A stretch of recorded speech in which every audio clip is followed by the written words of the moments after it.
Hey, Mr. James from Charm City Karate. I just want to share with you guys that today I got to do Jiu Jitsu. I know, probably sounds pretty funny coming from me, but that's because I guess you guys got the wrong idea about me, or some of you do. So, first the story, I suppose. I teach a avoidance and self-defense class at a local school. The class gets taught to young teenagers. So during this class, there's usually a couple of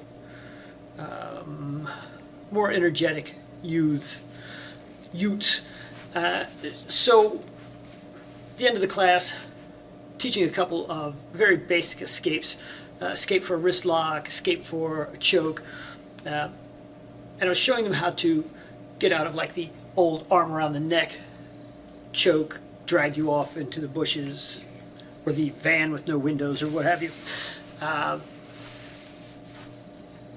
there's a kid in there, in the group, tall, rangy kid who's a wrestler.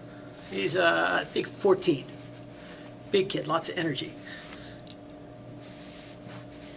So I get done showing the group the escape that I wanted them to do, and I started answering one of the girls' questions.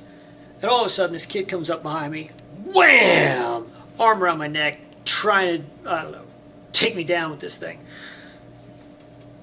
So I'm totally surprised, no idea where this kid came from. I'm like, oh my God. And he's not just like put his arm around my neck, he's like cranking this thing. So geez. So I start doing the escape, and I look to my side, and being that I am naturally a striker, I look at all these beautiful targets laid out right there.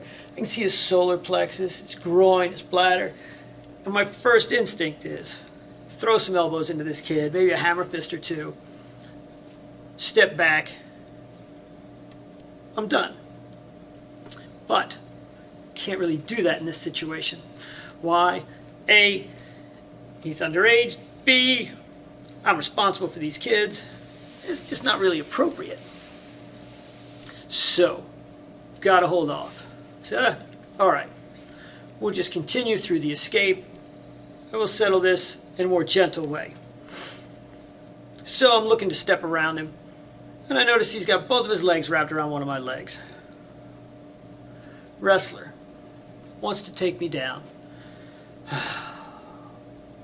Fine. So, any of you that have dealt with a wrestler or done any kind of grappling know that there's a point where you're going to go to the ground. You can fight it, but you're going.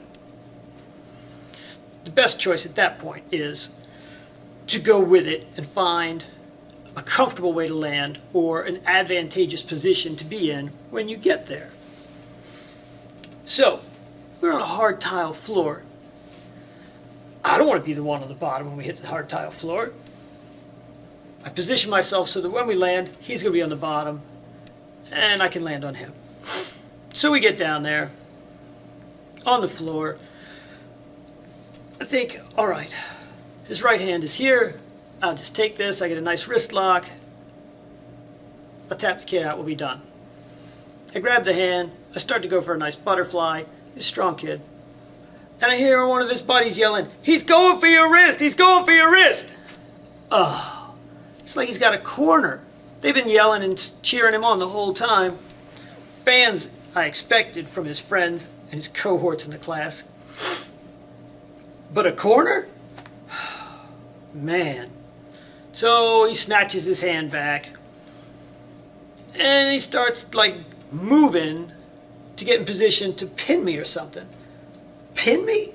I'm not getting pinned. No way. So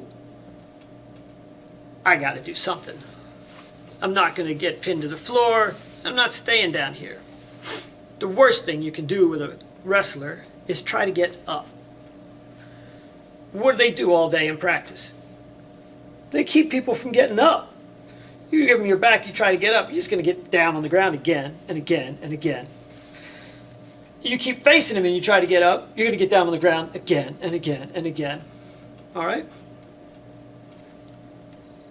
So, wrestlers do tend to stick their heads in places. They like to put their head down and push with it. So I wrap my right arm around his head. I wrap my right leg around his right leg to keep him from getting on top of me or getting any kind of good leverage. I stick my left hand and I grab my right hand. Being a wrestler, he doesn't know not to let my right arm get underneath his chin. I apply a nice guillotine and I squeeze.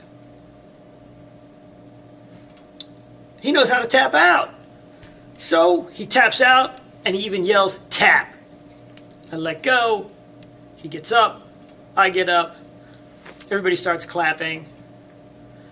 And the teacher says, wow, wow. So that was the end of the class anyway. At least he waited till the end of class to pull this stuff. I don't know what he was thinking. Maybe he was just a little bit, you know. Maybe he thought, I'm going to take me out as self-defense instructor, show him wrestling's good. I don't know. Maybe he's just a kid. But he didn't take out a self-defense instructor. He got schooled. That's what happens. The thing about wrestlers is they always think wrestling is going to do it. Always. If you watch enough MMA, you'll notice a disturbing trend where wrestlers think wrestling will get them through. And a lot of them take a guy down and then they just kind of lay on him. All right, the other guy can't get up. You're a great wrestler. You can keep him on the ground all day. You're not doing much else. But that's not my point. My point is, I got to do Jiu Jitsu today.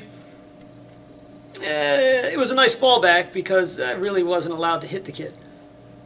He was a kid. I wasn't going to hit him. So, for those times when you absolutely, positively can't knock somebody out or beat on them, yeah, it's pretty good.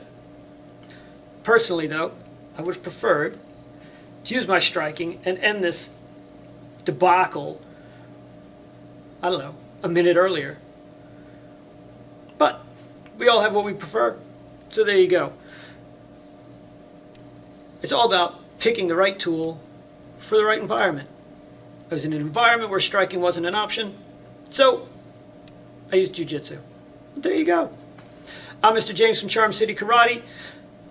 I'll see you next time.